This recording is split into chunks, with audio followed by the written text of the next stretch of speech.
పైగా దేహం నేను అనే భావం ఏదైతే ఉందో అది అజ్ఞానానికి సంబంధించిన విషయం. జీవుణ్ణి నేను అనే భావమే జ్ఞానానికి సంబంధించింది. అందుకే భగవంతుడు ఏమంటున్నాడంటే మూర్ఖో దేహాద్యహం బుద్ధి అంటున్నాడు. ఈ దేహం నేను అనుకునేవాడు మూర్ఖుడని చెప్తున్నాడు భగవంతుడు. ఇక మనం దేహాన్ని చూసుకొని ఇది నేను అని అనుకుంటే అది మూర్ఖత్వమే అవుతుంది కదా.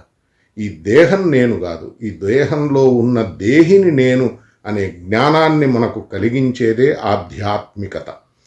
ఇప్పుడు ఒకవేళ ఆ జ్ఞానాన్ని మనం పొందకపోతే మనం ఎన్ని ప్రవచనాలు విన్నా ప్రయోజనం లేదు.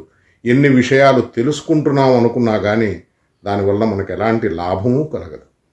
మనం మేలును కోరుకోవాలి, లాభాన్ని పొందాలి అంటే ఈ అవగాహన విషయంలో మనం జాగ్రత్తను వహించాలి. దీనిని మన అభ్యాసంలో, మన జీవితంలో, ఆచరణలో పెట్టుకునే ప్రయత్నాన్ని చేయాలి.